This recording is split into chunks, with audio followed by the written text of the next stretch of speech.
결론은 교실 붕괴에 대안은 학생 자치가 되어야 된다는 것입니다. 단순히 선생님이 수업을 할 수 없는 상태인가? 라고 하기에는 너무 설명이 완벽하지 않죠. 관련해서 찾아봤더니 서울대 조용환 교수의 교실 붕괴에 대한 교육 인류 문화적인 분석에 대해 이란 이름의 논문을 봤습니다.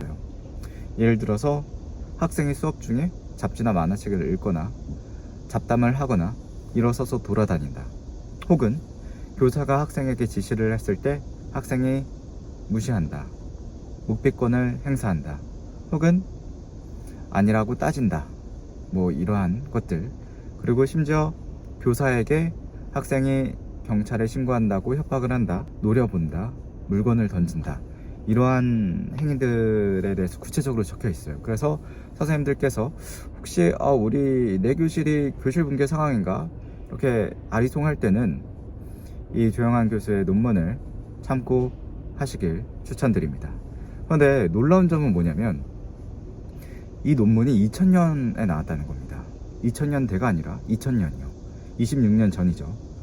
그때부터 교실 붕괴가 문제라고 인식이 됐고 지금까지 그 문제가 고쳐지지 않았다는 게 놀라운 점이죠. 그런데 지금 선생님들께서도 많이 공감을 하실 텐데 지금 이 교실 붕괴가 일어나는 양상이 20년 전, 30년 전하고는 다르다는 겁니다. 학생들이 규칙을 지키거나 다른 학생들의 인권을 침해했을 경우에는 제재할 수 있는 방안이 거의 없다는 겁니다. 과거에는요, 개인의 문제 행동이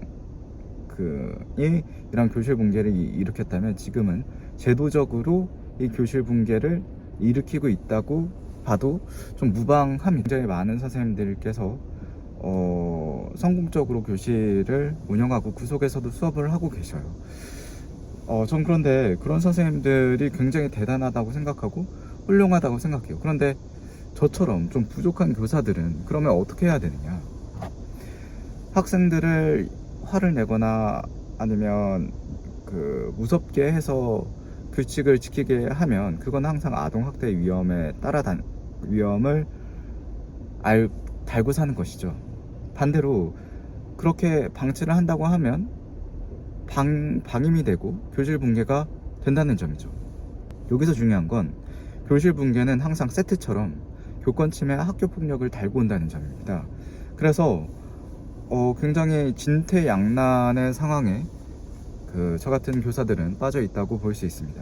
여기에 관해서 앞서 이야기했듯이 대안이 될 수 있는 게 이 학생 자치에 있다고 봐요. 기존의 학생 자치 활동은요, 모의 선거죠. 학생들이 선거를 경험하게 하거나 혹은 학교 행사에 상징적으로 그 대표들이 불러 모아지는 정도의 활동이 전부입니다.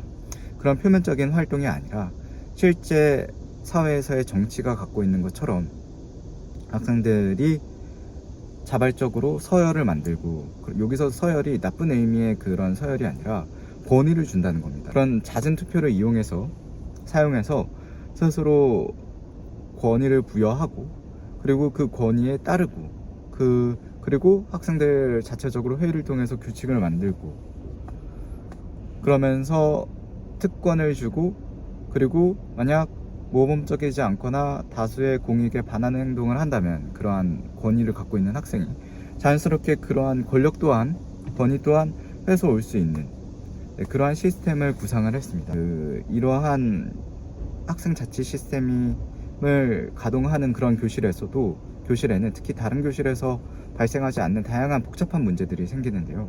그럼에도 불구하고 저는 이러한 문제가 차라리 아동학대의 항상 신고 위험에 시달리는 그런 환경보다 낫다고 생각을 해요. 저는 이러한 학생 자치 이 시스템 자체가 어쩌면 유일한 지금의 교육 문제의 돌파구라고 봅니다. 교사가 개입하는 것들이 아니라 학생들 스스로가 자정작용으로 스스로를 이끌어 나가는 것이죠. 끝까지 교실에서 포기하지 말고 학생들을 가르쳐 나가도록 합시다.